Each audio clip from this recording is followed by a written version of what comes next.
Guys, तो हम लोग आ गए एक नए वीडियो पे और आज हम लोग देखने वाले हैं बायोलॉजी के 100 प्लस क्वेश्चन। और मैं बता दूं कि आज का वीडियो इतने खास होने वाला है क्योंकि यहां से 1 फरवरी के एग्जाम में 8 से 10 क्वेश्चन न रहे, ऐसा हो ही नहीं सकता है। अगर प्रॉपर वीडियो को वॉच करते हुए आप जाते हैं तो आप एग्जाम में बहुत ही बेहतरीन करने वाले हैं और उतना बेहतरीन करने वाले हैं आप जितना खुद से वादा नहीं करते हैं। तो चलिए वीडियो को मैं स्टार्ट करता हूं, लेकिन हाँ, आपको अगर एग्जाम में बेहतरीन करना है तो इस वीडियो को इग्नोर करके मत जाइएगा, पूरे वीडियो को वॉच करके जाइएगा।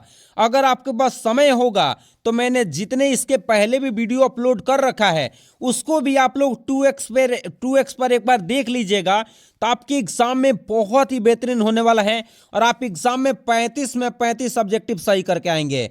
तो चलिए वीडियो को स्टार्ट करते हैं और एक एक क्वेश्चन हम लोग समझते हुए चलते हैं। तो देखिए, इसमें पहला क्वेश्चन क्या है कि पुरुषों के लिए नसबंदी कराया जाता है, वैसेक्टोमी नाम कहलाता है कि ट्यूबेक्टोमी, कि दोनों किन में से कोई नहीं। तो मैं बता दूं कि इसका राइट जवाब जो होने वाला है वो ए नंबर बिल्कुल सही होने वाला है, जिसमें क्या किया जाता है, इसमें शुक्रवाहक नलिका को काट कर हटा दिया जाता है। एग्जाम में ये भी पूछ देता है और यहां से मैं जानता हूं कि ये 2 नंबर में भी क्वेश्चन आ रहा है, इसलिए बड़े ध्यान से समझिएगा। अगर 2 नंबर में आ जाए कि वेसेक्टोमी किसे कहते हैं तो आपको बताना है कि यह पुरुषों के लिए नसबंदी के नाम से जाना जाता है। और इसमें क्या किया जाता है, शुक्रवाहक नलिका को क्या कर दिया जाता है, काट कर हटा दिया जाता है, इसीलिए इसका नाम होता है शुक्रवाहक उच्छेदन। इसका एक और नाम क्या है, शुक्रवाहक उच्छेदन, क्योंकि इसमें शुक्रवाहिका नलिका को काट कर क्या कर दिया जाता है, हटा दिया जाता है। आप लोग ध्यान रखेंगे। और जो मादा में नसबंदी होता है उसे हम लोग क्या बोलते हैं, ट्यूबेक्टोमी बोलते हैं। और ये मादा में जो होता है इसमें कौन सी नलिका को, तो फैलोपियन नलिका को काट कर क्या किया जाता है, हटाया जाता है। एक बात और मैं आप लोगों से पूछना चाहूंगा, और देखिए जो मैं क्वेश्चन पूछूंगा ना उसका आंसर आप लोग को कमेंट में बताना ही बताना है। अगर कोई ऐसा होगा जो नहीं बताएगा तो समझ लीजिए एग्जाम में बेहतर करने वाला नहीं है। इसलिए मैं आप पे विश्वास करता हूं कि आप लोग जरूर बता के जाएंगे। मेरे प्रश्न ये है कि बताइए, मनुष्य में निषेचन कहाँ संपन्न होता है, इसी से जुड़ा हुआ है, इसीलिए मैंने आप लोग को बताया। तो आप लोग ध्यान रखेंगे कि ट्यूबेक्टोमी क्या होता है और वेसेक्टोमी क्या होता है। आप लोग को वेसेक्टोमी भी डिटेल बता दिया, ट्यूबेक्टोमी भी बता दिया, और आपसे एक प्रश्न पूछ लिया कि मनुष्य में निषेचन कहाँ संपन्न होता है। दूसरा क्वेश्चन देखिए क्या है कि पिल्स गोलियां कितने दिन तक लगातार खाई जाती है। देखिए, गर्भ निरोधक गोली होती है जो गर्भ धारण होने से क्या करती है, बचाती है। उसको मार्केट में हम लोग पिल्स के नाम से जानते हैं। और यह जो होती है प्रोजेस्टेरॉन और एस्ट्रोजन से मिलकर बनी होती है। याद रखिएगा, प्रोजेस्टेरॉन और एस्ट्रोजन से मिलकर बनी होती है, या प्रोजेस्टेरॉन से मिलकर क्या होती है, बनी होती है। याद रखिएगा कि जो पिल्स मार्केट में आती है वो किससे बनी होती है, ये भी आपको याद रखना है। कितने दिन तक ली जाती है, 21 दिन तक ली जाती है कि 28 दिन तक कि 20 दिन तक, कि इनमें से कोई नहीं। तो देखिए, मैं आप लोग को बता दूं कि जैसे ही माहवारी आता है जिसको मेंस्ट्रुअल साइकिल बोलते हैं, तो जिस दिन मेंस्ट्रुअल साइकिल आता है उस दिन से लगातार 21 दिन तक ये दवा क्या की जाती है, ली जाती है। देखिए, लगातार 21 दिन तक ली जाती है और उसके बाद 7 दिन तक क्या रहता है, गैप, क्योंकि मेंस्ट्रुअल साइकिल कितने दिन का होता है, 28 दिन का। तो जिसमें 21 दिन तक लगातार ली जाती है, 7 दिन क्या रहता है, गैप रहता है। और उसके बाद से फिर से जैसे ही आता है तो फिर से ये गोली क्या कर दी जाती है, स्टार्ट कर दी जाती है। अगला क्वेश्चन देखिए क्या दे रखा है, ये भी बहुत ज्यादा इंपॉर्टेंट है, बहुत ज्यादा इंपॉर्टेंट, कि आईयूडी के उपयोग को आपातकालीन गर्भ निरोधक कितने घंटे तक कारीगर माना गया है। 72 घंटे, 22 घंटे, 40 घंटे, इनमें से कोई नहीं। देखिए, कभी आप लोगों ने देखा होगा कि बलात्कार की स्थिति में अगर कोई महिला प्रेग्नेंट हो जाए या कोई बच्ची प्रेग्नेंट हो जाए तो उस स्थिति में अगर 72 घंटे के अंदर आईयूडी उसमें क्या कर दिया जाता है, एक्सपर्ट नर्स के द्वारा या डॉक्टर के द्वारा लगा दिया जाता है, या क्या किया जाता है, उस समय एस्ट्रोजन और प्रोजेस्टेरॉन के गोली को दे दिया जाता है, तो गर्भधारण नहीं होने की संभावना पूरा है। इस बात को ध्यान रखेंगे। अगर 72 घंटे के अंदर दे देते हैं तब इसका राइट जवाब क्या होने वाला है, 72 घंटे होने वाला है। अगला क्वेश्चन देखिए क्या है कि आईयूडी का कार्य क्या है। यह शुक्राणुओं की गतिशीलता कम करता है, निषेचन को कम करता है, शुक्राणुओं का भक्षण करता है, इनमें सभी। तो मैं बता दूं कि आईयूडी का काम इनमें से सभी है। ये चारों के चारों काम किसका है, आईयूडी का है। और मैं बता दूं कि आईयूडी 3 प्रकार का होता है। कौन कौन? तो हार्मोन रहित होता है, हार्मोन मोचक होता है, और क्या कॉपर मोचक होता है, और औषधि रहित होता है। सुनिए मैं फिर से बता रहा हूँ, कॉपर जो होता है ये आयोडीन 3 प्रकार का होता है। एक होता है कॉपर मोचक, एक होता है हार्मोन मोचक, एक होता है औषधि रहित। इन तीनों का एग्जाम्पल आप लोग को कमेंट करके बताना है। जितने भी मैं क्वेश्चन कर रहा हूं ना, ये बहुत ज्यादा इंपॉर्टेंट है, इस बात को ध्यान रहे। अगला क्वेश्चन क्या है कि आवधिक संयम का समय क्या है? 10 से 17 दिन, 10 से 20 दिन। तो मैं बता दूं कि इसका राइट जवाब ए नंबर होने वाला है। देखिए आवधिक संयम का मतलब क्या होता है, इसके बारे में आप लोग को बता देता हूं, क्योंकि ये 2 नंबर में भी आवधिक संयम अगर आ जाए तो आप लोग जरूर बना दीजिएगा। देखिए होता क्या है कि जब भी क्या होता है मेंस्ट्रुअल साइकिल आता है, तो जिस दिन मेंस्ट्रुअल साइकिल आता हो उसके ठीक 14वें दिन क्या चीज का निर्माण होता है? अंडाणु का निर्माण होता है। याद रखिएगा कि मेंस्ट्रुअल साइकिल आने के ठीक 14वें बाद क्या चीज का निर्माण होता है? अंडाणु का। और उसके बाद से ऐसा बताया गया है कि जिस दिन मेंस्ट्रुअल साइकिल आता है उसके 10वें दिन से 17वें दिन के बीच अगर आप मैथुन करते हैं तो उस समय गर्भधारण होने की संभावनाएं बहुत अधिक है। तो अगर 10वें से 17वें दिन अगर बच जाते हैं तो उसी को हम लोग क्या कहते हैं? आवधिक संयम के नाम से क्या करते हैं? जानते हैं। क्योंकि 10वें से 17वें दिन गर्भधारण होने की संभावनाएं क्या होती है? बहुत अधिक होती है। याद रखिएगा। अगला क्वेश्चन देखिए, इनमें से कौन सी प्राकृतिक विधि है? वो भी प्राकृतिक विधि किसी जो गर्भधारण को रोकने में मदद करती है। पहला है आवधिक संयम, दूसरा है स्तनपान अनवर्त, तीसरा है आंतरिक मैथुन, और चौथा है इनमें सभी। तो मैं बता दूं कि इसका राइट जवाब इनमें से सभी है। और मैं बता दूं कि इन तीनों का परिभाषा आप लोग को बताना है। देखिए आप लोगों ने रिप्रोडक्टिव हेल्थ जनन स्वास्थ्य चैप्टर पढ़ा होगा, तो जरूर इसके बारे में आप लोग को पता होगा। और इन तीनों का परिभाषा हमें चाहिए और आप लोग कमेंट करके बताइए। अगला क्वेश्चन देख लेते हैं क्या दे रखा है। अगला क्वेश्चन है कि एक संकर संकरण के लिए फिनोटाइप अनुपात कौन सा है? 3:1 है कि 9:3:3:1 है कि 1:2:1 है कि इनमें से कोई नहीं? तो मैं बता दूं कि इसका राइट जवाब जो होने वाला है ए नंबर बिल्कुल सही होने वाला है। एक संकर संकरण के लिए फिनोटाइप अनुपात कितना होता है? तो 3:1 होता है।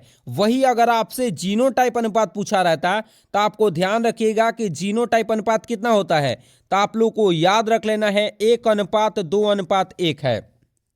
एक संकर संकरण का है, जरूर कमेंट करके बताना है। और ये द्विज संकर संकरण का क्या है? फिनोटाइप अनुपात है। इन तीनों को याद रखना है। देखिए एक संकर संकरण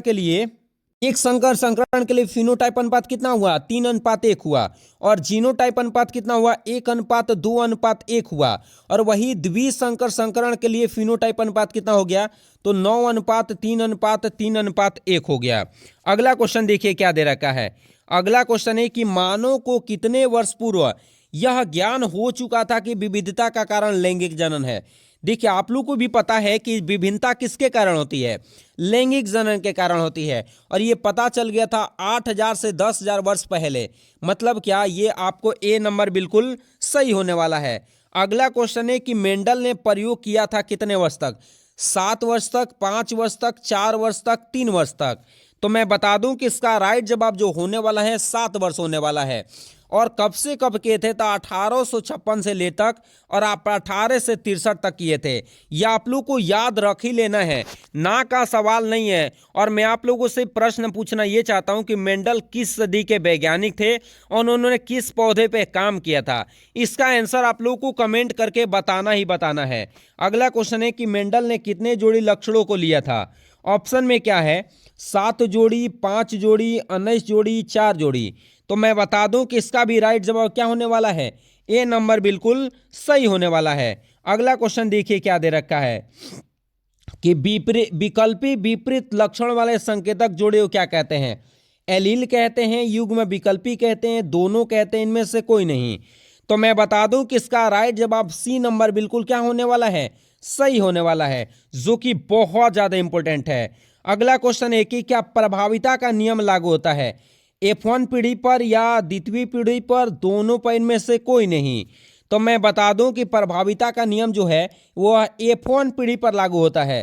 प्रभाविता का नियम क्या कहता है कि प्रभाविता के नियम के अनुसार F1 पीढ़ी में केवल प्रभावी लक्षण आते हैं और प्रभावी लक्षण नहीं आते हैं। यह हमें प्रभाविता का नियम हमें क्या करता है, बताता है। अगला क्वेश्चन है कि सह प्रभाविता का उदाहरण कौन सा है।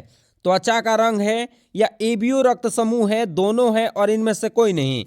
तो मैं बता दूं कि इसका राइट जवाब क्या होने वाला है, दोनों के दोनों होने वाला है। और एबीओ रक्त समूह जो होता है वह बहु एलील का भी उदाहरण होता है। किसका होता है, तो बहु एलील का भी उदाहरण होता है। इसके पहले मैं आप लोगों से प्रश्न करना चाहूंगा, ये बताइए वह कौन सा रक्त समूह है जो सर्वदाता रक्त समूह है, और वह कौन सा रक्त समूह है जिसे सर्वग्राही रक्त समूह कहते हैं। इन दोनों का आंसर हमको कमेंट करके बताना है। देखिए आप एग्जाम देने वाले हैं और आपको ये सब नहीं पता रहेगा तो आप एग्जाम कैसे क्लियर करिएगा। इसलिए जितने भी क्वेश्चन मैं आपसे कर रहा हूं तो उसका आंसर आप लोग को बता के जाना ही जाना है। अगला क्वेश्चन देख लेते हैं क्या है कि एबीओ रुधिर वर्गों का नियंत्रण जिन है, ओ है, आई है, ए है, इनमें से कोई नहीं। तो मैं बता दूं कि इसका राइट जवाब होने वाला है जिन आई। जिन आई क्या करती है, एबीओ रक्त समूह का क्या करती है, नियंत्रण का काम करती है। अगला क्वेश्चन देखिए क्या दे रखा है। एबीओ रक्त समूह में कितने जीनोटाइप होते हैं, 6 होते हैं, 4 होते हैं, 3 और 5।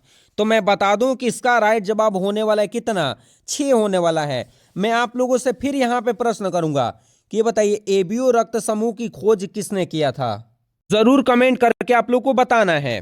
अगला क्वेश्चन है कि मेंडल के कामों को दोहराया गया था 1900 ईस्वी में, 1600 ईस्वी में, 1984 में, 1956 में। तो मैं बता दूं कि इसका राइट जवाब 1900 ईस्वी में होने वाला है। और मेंडल के कामों को कितने वैज्ञानिक ने दोहराया था, 3 वैज्ञानिक ने। और उन तीनों वैज्ञानिक का नाम क्या था आप लोग को कमेंट करके बताना है। देखिए अगर पढ़ रहे हैं, अगर आप एग्जाम में बेहतर करना चाहते हैं तो जरूर कमेंट करके बताएंगे, क्योंकि एक एक बात आप लोग को बताया गया है। लेकिन आप लोग को कहीं हो सकता है याद नहीं होगा तो मैं उसका आंसर कमेंट में जरूर बताऊंगा। लेकिन आप लोग सुन ही लीजिए, डीब्रीज, कॉरेंस और वान सेलमार्क्स, ये तीनों वैज्ञानिक ने मेंडल के कामों को 1900 ईस्वी में क्या किया था, दोहराया था। इस बात को याद रख लेना है, क्योंकि मेंडल ने अपने प्रयोग तो 1965 में ही दे दिया था, 1865 में अपना क्या दे दिया था, 1865 में ही क्या दे दिया था, उन्होंने अपना निष्कर्ष दे दिया था। लेकिन निष्कर्ष देने के बाद भी उनको कोई वैज्ञानिक नहीं माना था। तो फिर से इनके कामों को 3 वैज्ञानिक 1900 ईस्वी में दोहराया और उसके बाद से इनको माना गया कि ये बहुत बड़े क्या थे, वैज्ञानिक थे। अगला क्वेश्चन है कि मेंडल के लिए कौन सा कारक है, जीन है, गुणसूत्र है, डीएनए है, इनमें से कोई नहीं। तो मैं बता दूं कि मेंडल जो है कारक को क्या मानते थे, जीन को ही कारक मानते थे। उस समय जीन शब्द को कौन दिया था, जीन शब्द को तो बाद में आया जोहानसन नामक वैज्ञानिक ने दिए, लेकिन इसके पहले उसको क्या बोला जाता था, कारक बोला जाता था। मेंडल जब भी अपना प्रयोग करते थे तो जीन को क्या बोला करते थे, कारक बोला करते थे। और जीन शब्द को कौन दिया, तो जोहानसन नामक वैज्ञानिक ने दिया। इस बात को याद रखेगा। और जीन जो होता है वो आनुवंशिकी का संरचनात्मक एवं क्रियात्मक इकाई भी होता है। अगला क्वेश्चन है कि वंशागति के क्रोमोसोमल सिद्धांत किसने दिया, सटन और क्या बोबेरी, और दोनों और इनमें से कोई नहीं। तो मैं बता दूं कि इसका राइट जवाब क्या होने वाला है, सी नंबर। और ये कब दिया गया था, तो 1902 ईस्वी में दिया गया था, जिसमें बताया गया था कि गुणसूत्र और जीन के बीच क्या होता है, आपसी संबंध होता है। इसके बारे में बताया गया है।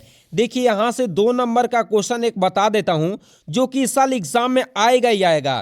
क्रोमोसोम और जीन के व्यवहार में तुलना करिए। जरूर आप लोग याद कर लीजिएगा, आपसे रिक्वेस्ट है कि क्रोमोसोम और जीन के व्यवहार में आप लोग को क्या याद रख लेना है, अंतर आप लोग को याद रख ही लेना है। अगला है कि सहगलनता शब्द किसने दिया था। ऑप्शन में क्या है, मोर्गेन ने, बेटसन ने, जोहानसन ने, मेंडल ने। तो मैं बता दूं कि इसका राइट जवाब मोर्गेन होने वाला है। सहगलनता शब्द को किसने दिया था, मोर्गेन।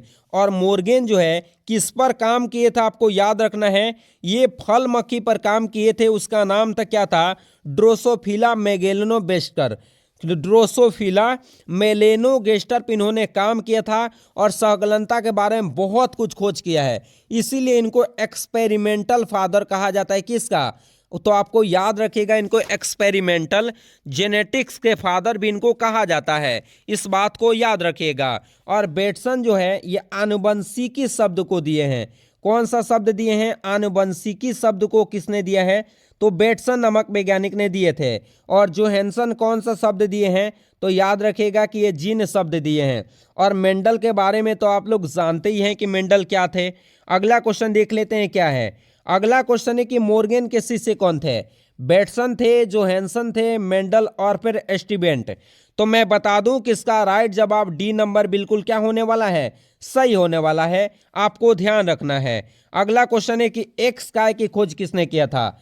बेटसन ने किया था, जोहानसन ने किया था, हेकिंग ने किया था, अल्फ्रेड स्टीवेंट ने किया था। तो मैं बता दूं कि इसका राइट जवाब जो होने वाला है, आपको याद रखिएगा कि हेकिंग नामक वैज्ञानिक ने एक्स काय की क्या किए थे? खोज किए थे। और कब किए थे इसका आंसर आप लोगों से मैं कमेंट में मांगना चाहूंगा, क्योंकि इसके बारे में मैंने आप लोग को डिटेल बता रखा है और आप लोग जरूर कमेंट करके बताइएगा। अगला क्वेश्चन है कि उत्परिवर्तन शब्द किसने दिया था? बेटसन ने दिया था, जोहानसन ने, हेकिंग ने, हुगो डी ब्रिज। तो मैं बता दूं कि उत्परिवर्तन शब्द को हुगो डी ब्रिज नामक वैज्ञानिक ने 1901 ईस्वी में दिया था। और मैं बता दूं कि उत्परिवर्तन क्या होता है? तो जब किसी जीव के फिनोटाइप में होने वाले परिवर्तन, जिसके कारण अचानक जीव में क्या आ जाता है? परिवर्तन आ जाता है, उसी को हम लोग क्या कहते हैं? उत्परिवर्तन। और उत्परिवर्तन कितने प्रकार का होता है? दो प्रकार का। एक होता है क्या चीज? जीन उत्परिवर्तन, एक होता है क्रोमोसोम उत्परिवर्तन। तो मैं आप लोगों से एक प्रश्न पूछूंगा कि बिंदु उत्परिवर्तन क्या है और इसका कौन सा उदाहरण है, जरूर बताइएगा। देखिए, बिंदु उत्परिवर्तन का उदाहरण आप लोगों ने पढ़ रखा होगा, सिकल सेल एनीमिया।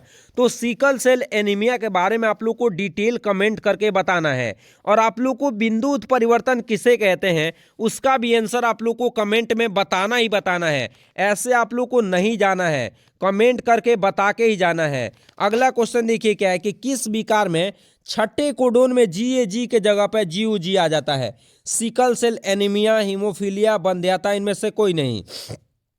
तो मैं बता दूं कि इसका राइट जवाब क्या होने वाला है? ए नंबर होने वाला है, जिसको दात्र कोशिका अरक्ता भी कहते हैं। इसमें क्या होता है? GUG के जगह क्या आ जाता है? GAG के जगह कौन आ जाता है? GUG आ जाता है, जिसमें RBC का आकार कैसा हो जाता है? हंसिया आकार का हो जाता है, याद रखेंगे। अगला क्वेश्चन देखिए क्या है कि आवर्त चक्र के शुरुआती दिनों में कितने दिन बाद अंडाणु का निर्माण होता है? ऑप्शन में क्या है? 14वें दिन, 15वें, 5वें और 28 दिन। तो मैं बता दूं कि इसका राइट जवाब 14वें दिन होने वाला है। देखिए, आवर्त चक्र को 4 फेज में बांटा गया है। पहला फेज चलता है पहले से 5वें दिन, दूसरा फेज चलता है 6वें से 13 दिन, और तीसरा चलता है 14वें, और चौथा चलता है 15 से लेकर 28 तक। और इन चारों फेज का नाम क्या है मैंने अपने वीडियो में कई बार बताया है, इसलिए इसका आंसर आप लोग को बताना है कि चारों फेज का नाम क्या है। और मैं बता दूं कि जिस दिन अंडाणु का निर्माण होता है उस दिन LH हार्मोन का क्या हो जाता है? LH हार्मोन की मात्रा बहुत अधिक बढ़ जाती है। इस बात को याद रखना है कि कौन सा हार्मोन की मात्रा बढ़ जाती है?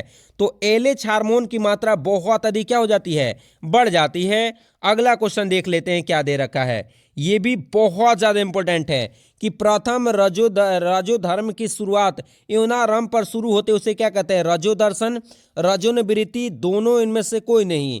तो मैं बता दूं कि इसका राइट जवाब ए नंबर बिल्कुल सही होने वाला है। और मैं बता दूं कि 12 से 13 वर्ष में पहला क्या हो जाता है? आवर्त चक्र शुरू हो जाता है, जिसको हम लोग क्या कहते हैं? रजो दर्शन के नाम से जानते हैं। और रजोनिवृत्ति क्या होता है? समाप्त वाला होता है, कि जैसे ही समाप्त होता है आवर्त चक्र, मतलब समाप्त कब होता है? तो 45 से 50 वर्ष में आवर्त चक्र आना बंद हो जाता है। उसी को हम लोग क्या कहते हैं? रजोनिवृत्ति के नाम से क्या करते हैं? जानते हैं। अगला क्वेश्चन देखिए क्या है कि अंडाणु का बाहरी भाग कौन सा होता है? एक्रोसोम होता है, जेना पेलिसिडा, दोनों इनमें से कोई नहीं। तो मैं बता दूं कि इसका राइट जवाब बी नंबर होने वाला है। और ये शुक्राणु का जो ऊपरी भाग होता है तो उसको हम लोग क्या कहते हैं? एक्रोसोम के नाम से जानते हैं। फिर यहाँ पे मैं आप लोगों से एक प्रश्न करूंगा कि ये बताइए कि शुक्राणु के मध्य भाग में क्या पाया जाता है? जरूर कमेंट करके बताइए। अगला क्वेश्चन देखिए क्या दे रखा है। अगला क्वेश्चन देखिए क्या दे रखा है कि मनज की कोशिका 2, 4, 8, 16 तक की संतति कोशिका क्या कहलाती है? कोरक पुट्टी, तूतक और पोषपूरक, इनमें सभी। तो मैं बता दूं कि इसका राइट जवाब जो होने वाला है वो कोरक पुट्टी होने वाला है, जिसको अंग्रेजी में ब्लास्टोमियर भी कहते हैं। याद रखिएगा कि जब युग्मनज की कोशिका 2 से 4 और 4 से कितना 8 से 16 बना लेती है तो उसको हम लोग कोरक खंड कहते हैं, जिसको ब्लास्टोमियर भी कहते हैं। क्या कहते हैं? ब्लास्टोमियर के नाम से जानते हैं। और वही 8 से अगर 16 तक रहती है तो 8 से 16 कोशिकाओं को हम लोग तूतक कहते हैं, जिसको मोरूला के नाम से जानते हैं। अंग्रेजी में क्या बोलते हैं? मोरूला भी कहा जाता है, याद रखिएगा। और पोस्ट कोरक किसे कहते हैं? तो ये लगातार विभाजित होते रहती है और ये जब गर्भाशय की ओर बढ़ जाती है तो उसी को हम लोग क्या कहते हैं? पोस्ट कोरक के नाम से क्या करते हैं? जानते हैं, याद रखिएगा। अगला क्वेश्चन है कि एंट्रम का संबंध किससे है? द्वितीयक पुटक, तृतीयक पुटक, द्वितीय पुटक, ग्राफी पुटक, इनमें से कोई नहीं। तो मैं बता दूं कि इसका राइट जवाब तृतीयक पुटक होने वाला है। और ग्राफी पुटक जो होता है यही फटता है तो ये क्या निकलता है? इससे अंडाणु निकलता है। और मैं बता दूं कि ग्राफी पुटक के अंदर दो चीज रहता है, एक रहता है प्राथमिक ध्रुवीय पिंड और दूसरा क्या होता है? तो द्वितीय कंडक होता है। तो द्वितीय कंडक से अंडाणु का निर्माण होता है और प्राथमिक ध्रुवीय पिंड क्या हो जाते हैं? नष्ट हो जाते हैं। और यही जो ग्राफी पुटक फटता है तो अंडाणु निकलता है और जो उसका खोखला पार्ट बच जाता है तो उसको हम लोग क्या बोलते हैं? पीत पिंडक के नाम से जानते हैं। अगला क्वेश्चन देखिए क्या दे रखा है। अगला क्वेश्चन है कि प्रत्येक स्तन ग्रंथियों ऊतक कितने पालियों में विभक्त होता है? 15 से 20, 20 से 25 कि 30 से 35 कि 10 से 15। तो मैं बता दूं कि इसका राइट जवाब ए नंबर बिल्कुल सही है। और यह ग्रंथि क्या करती है? दूध उत्पादन या दूध स्रावण में क्या करती है? मदद करती है, याद रखिएगा। अगला क्वेश्चन देख लेते हैं क्या दे रखा है। अगला क्वेश्चन है कि स्त्री के जनन तंत्र में कौन सा संबंधित है? अंडाशय है, गर्भाशय है, अंडवाहिनी में सभी। तो मैं बता दूं कि इसका राइट जवाब इनमें से सभी होने वाला है। और मैं बता दूं कि अंडाशय की संख्या कितना होती है? 2 होती है। और गर्भाशय के एक और नाम से जानते हैं, बच्चादानी के नाम से, या एक और नाम है जिसका नाम है बुम्ब। इसको क्या कहा जाता है? बुम्ब के नाम से भी हम लोग इसको क्या करते हैं? जानते हैं, जरूर याद रखेंगे। अगला क्वेश्चन देखिए क्या दे रखा है कि डिंब वाहिनी नलिका की लंबाई कितनी होती है? 10 से 12 सेंटीमीटर, 2 से 4 सेंटीमीटर, 2 से 50 सेंटीमीटर में से कोई नहीं। तो मैं बता दूं कि डिंब वाहिनी नलिका की लंबाई कितनी होती है? तो 10 से 12 सेंटीमीटर होती है। और वही आप लोग को अंडाशय की लंबाई जानिएगा तो अंडाशय की लंबाई कितनी होती है? तो याद रखिएगा 2 से 4 सेंटीमीटर होती है। इस बात को याद रखेंगे। और आज के लिए इतना ही क्वेश्चन रहने देंगे और आप लोग प्रॉपर पढ़ के जाइए एग्जाम में। और आप लोग का 1 तारीख का जो एग्जाम होने वाला है बायो का, ये बहुत ही बेहतरीन होने वाला है। आप बिल्कुल नहीं घबराइए, आप 35 में 35 सही करके आएंगे। तो चलिए इसी के साथ मिलेंगे अगले वीडियो में, तब तक के लिए जय हिंद।